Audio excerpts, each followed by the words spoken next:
La verdadera iglesia del Señor. ¿Cuál es el noveno artículo del credo? El noveno artículo del credo es: creo en la Santa Iglesia Católica, la comunión de los santos. Jesús dijo: tú eres Pedro, y sobre esta piedra edificaré mi iglesia, y los poderes del infierno no podrán contra ella. Mateo capítulo 16, versículo 18. ¿Qué es la Iglesia Católica?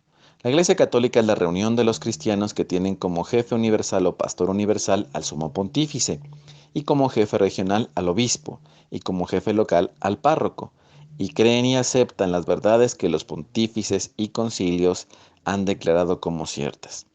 La palabra iglesia significa reunión o asamblea para dar culto a Dios. La palabra católica significa universal, o sea, extendida por todo el mundo. La Iglesia Católica tiene más de 1.000 millones de fieles, 3.000 obispos, 400.000 sacerdotes, 2 millones de religiosos, 100.000 misioneros, 500.000 templos en 177 países, y ha tenido hasta ahora 267 sumos pontífices o papas. Sus mártires han sido más de 26 millones. ¿Por qué la Iglesia Católica es la verdadera Iglesia de Jesucristo? La Iglesia Católica es la verdadera Iglesia de Jesucristo porque es la única que tiene las cuatro cualidades que se necesitan para hacerlo. Es una, santa, católica y apostólica.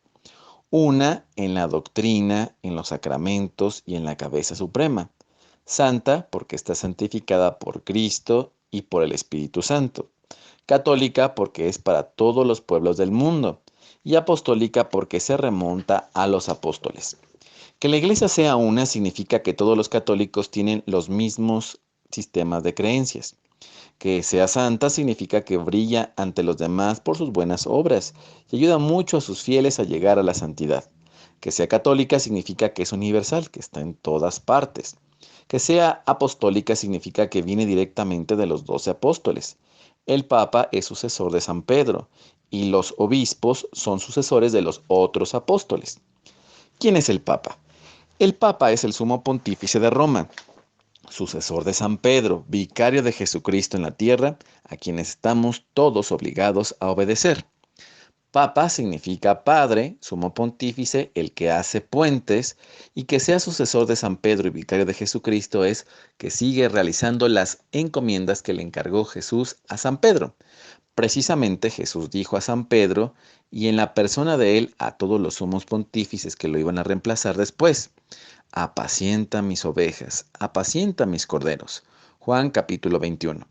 Los corderos significan el pueblo, las ovejas significan a los obispos y al clero. Por lo tanto, el Papa tiene autoridad para gobernar a todos en la Iglesia. ¿Qué privilegio tiene el romano pontífice? El romano pontífice tiene el privilegio especial de ser infalible, o sea, de no equivocarse cuando habla sobre dogma y moral, no necesariamente en su conducta. Dijo Jesús a San Pedro y en persona de él a todos los sumos pontífices: yo he rogado por ti para que tu fe no desfallezca, y tú, una vez fortalecido, tienes que fortalecer a tus hermanos. Lucas capítulo 22, versículo 32. ¿En qué consiste el privilegio de ser infalible? El privilegio de ser infalible consiste en que el romano pontífice, por una asistencia especial del Espíritu Santo, no puede equivocarse jamás cuando enseña a toda la Iglesia y cuando define solemnemente alguna verdad de la doctrina cristiana. Nuestro Señor dijo al primer pontífice, San Pedro: yo te doy las llaves del reino de los cielos, y todo cuanto ates en la tierra quedará atado en el cielo, y cuanto desates en la tierra quedará desatado en el cielo. Mateo capítulo 16, versículo 19. El Concilio Vaticano I definió en 1870 que es dogma de fe que el Papa, cuando habla solemnemente para toda la Iglesia, no puede equivocarse, o sea que es infalible. Los pontífices de estos últimos 2 siglos han sido León XIII, San Pío X, Benedicto XV, Pío XI, Pío XII, Juan XXIII, Pablo VI, Juan Pablo I, Juan Pablo II, Benedicto XVI y Francisco. ¿Quiénes son los obispos? Los obispos son los sucesores legítimos de los apóstoles, puestos por el Espíritu Santo para enseñar, gobernar y santificar a los fieles de las diócesis, bajo la autoridad del sumo pontífice. La región gobernada por un obispo se llama diócesis. Un grupo de diócesis forma un arzobispado. El arzobispo de la capital o el primer arzobispo de un país se llama arzobispo primado y casi siempre es cardenal. En el mundo hay más de 120 cardenales que son los que van a elegir al nuevo papa. ¿Qué es un concilio? El concilio es la reunión de los obispos del mundo para tratar cuestiones de fe y de moral. En la iglesia han habido más de 20 concilios. El primero de ellos fue en Jerusalén bajo la dirección de los 12 apóstoles, para saber si a los que no eran judíos se les debían exigir las leyes especiales que cumplían los judíos.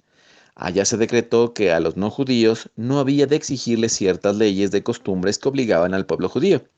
La narración de este concilio está en el capítulo 15 del libro de los Hechos de los Apóstoles en la Biblia. El último concilio que ha habido fue el Concilio Vaticano II, de 1962 a 1965. ¿Qué es el sacerdote?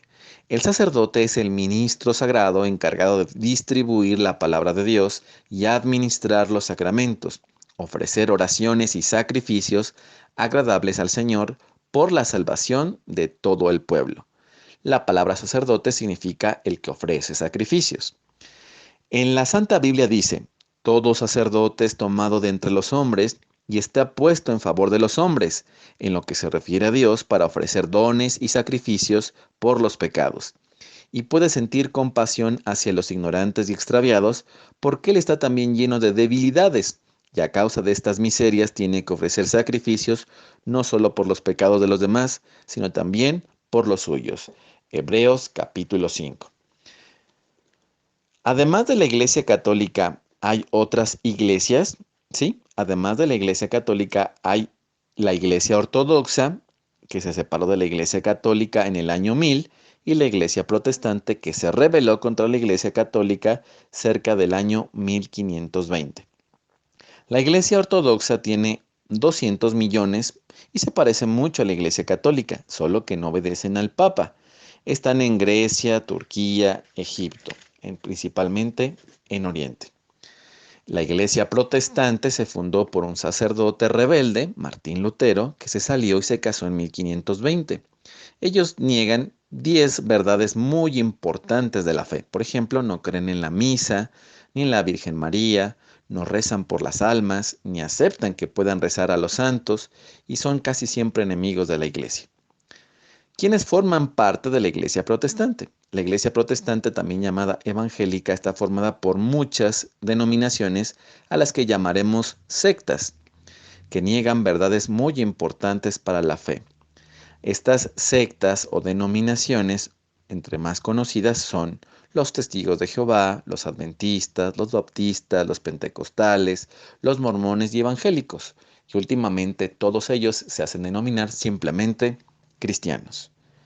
¿Qué obligaciones tenemos para con los directivos de la iglesia? Para con los directivos de la iglesia, o sea, para con los obispos y sacerdotes, tenemos el deber de respetarlos, de ayudarles y obedecerles, porque ellos representan a nuestro Señor Jesucristo y a sus apóstoles. Jesús dijo, en verdad les digo que quien me reciba a mí, me recibe al que me envió. Quien me recibe también a mí, recibe al que me envió. Juan capítulo 13. El que a ustedes escucha, a mí me escucha. El que a ustedes desprecia, a mí me desprecia. Lucas 10. Y al que les dé un vaso de agua porque son discípulos míos, no se quedará sin recompensa. Marcos capítulo 9. Soy doctor Manolo ML, les deseo un día lleno de enormes bendiciones.